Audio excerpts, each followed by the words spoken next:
다윗은 그 누구보다도 권력과 재물과 명예를 누리고 살아갔던 사람이었습니다. 그런데 살아보니 그 모든 것보다 오직 소망은 주님께만 있더라라고 고백하고 있더라는 것입니다. 이 고백이 바로 저와 여러분의 삶의 고백이 되어야 하고 삶의 방향점이 되어야 된다는 것입니다. 세상 사람들은 다른 데서 소망을 찾습니다. 이것에 소망이 있다. 그래서 많은 사람들이 투자도 하지 않습니까? 제가 좀 전에도 뉴스를 봤는데 많은 사람들이 투자에 눈이 멀어서 무려 350억이라는 손해를 본 사람들도 있었습니다. 왜요?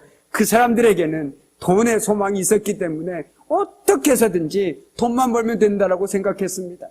그런데 그 소망은 신기루 같은 것이었고 오히려 그들의 삶을 피폐하게 만들어버렸습니다. 그러나 우리가 주님께 소망을 두고 살아갈 때 우리의 삶은 피폐해지는 것이 아니라 더욱더 풍성한 은혜 가운데 살아가게 될 줄 믿습니다. 어디 말뿐이겠습니까? 우리 주변을 한번 둘러보십시오. 주님께 소망을 두고 살아가는 사람들의 삶의 모습을 한번 보십시오. 물론 경제적으로 어려울 수도 있습니다. 육체적으로 연약할 수도 있습니다. 그러나 세상이 결코 빼앗을 수 없는 그 믿음이 있기에 그는 그 상황 속에서도 모든 것이 하나님의 은혜라고 난 그래도 하나님만을 믿겠노라고 담대하게 고백하며 살아가는 많은 믿음의 사람들이 여전히 우리 주변에 있다라는 사실을 우리는 잊지 말아야겠습니다. 그런데 또한 더불어서 우리가 바로 그런 삶이 되어야 된다는 것이죠.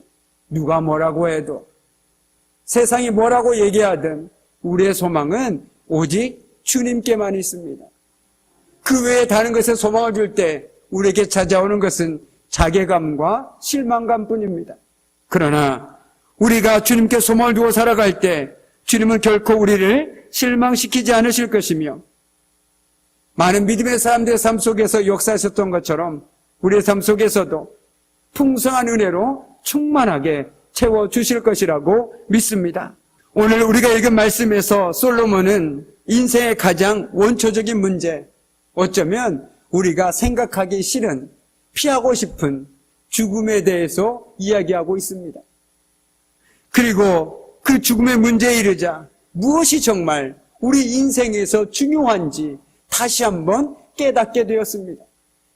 지금 내 손에 있는 것이 중요한 것인지 아니면 내가 어떻게 살아가는 거야 해야 하는지 나에게 중요한 것이 무엇인지 선명하게 보이더라는 것입니다.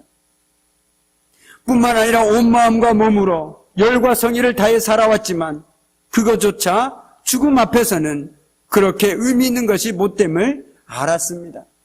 왜냐하면 그것은 죽음의 문제를 해결해 줄 수 없기 때문입니다. 그런즉 우리가 인생을 살아감에 있어서 잊지 말아야 할 것, 먼저 생각해야 할 것은 바로 우리는 언젠가 죽을 수밖에 없는 존재라는 것. 그렇다면 죽음 이후에 나는 어떤 모습으로 그리고 이 땅에서 어떤 삶을 살아가야 할지 고민해야 하는 것은 너무나도 당연한 것입니다. 즉 죽음을 통해서 우리 삶을 다시 한번 비춰볼 때 내 삶에서 뭐가 더 중요하고 무엇이 덜 중요하고 내가 어떻게 살아가야 하는지가 너무나도 분명하게 보이더라는 것입니다. 바로 오늘 솔로몬은 그것을 우리에게 이야기해주고 있는 것입니다. 지혜도 좋고 다 좋지만 그 모든 것을 다 뒤섞어 놓고 다시금 죽음을 제일 앞에 놓고 그것을 기준으로 해서 우리의 삶을 다시 한번 비춰보라는 것입니다. 내가 언젠가 죽을 수밖에 없는 존재라면 지금 나에게 가장 필요한 것이 무엇인지 내가 어떻게 살아가야 하는지 너무나도 분명하게 보인 것 아니겠습니까? 여담이지만 만약에 누군가가 여기서 내 시한부 인생을 살아가고 있다면 그 사람에게 무엇이 가장 중요할까요? 돈일까요? 가족일까요? 무엇이 가장 중요하겠습니까? 내가 내 인생이 시한부 인생이라면 세상이 얘기하는 것들이 나에게는 전혀 의미가 없습니다. 돈으로 억만금을 갖다 준다고 하더라도 나에게는 필요가 없습니다. 그러나 더 중요한 것이 무엇입니까? 바로 믿음이라는 것이죠. 바로 우리의 인생이 어찌 보면 시한부 인생이라는 것입니다. 단지 그 때만 모른다라는 것이죠. 그런데 우리는 그것을 너무나도 자주 잊고 살아가고 있다는 것입니다. 오늘 말씀처럼 우리가 우리의 삶을 다시금 죽음 앞에서 죽을 수밖에 없다라는 그 사실 앞에서 우리의 삶을 되돌아봄으로써 내가 어떻게 살아가야 하는지, 하나님 앞에서 어떻게 살아가야 하는지, 그리고 사람들 앞에서 어떻게 살아가야 하는지 다시금 고민하고 정말 그 믿음으로 살아갈 수 있는 저와 여러분의 복된 믿음의 삶이 되기를 주님의 이름으로 간절히 축복합니다.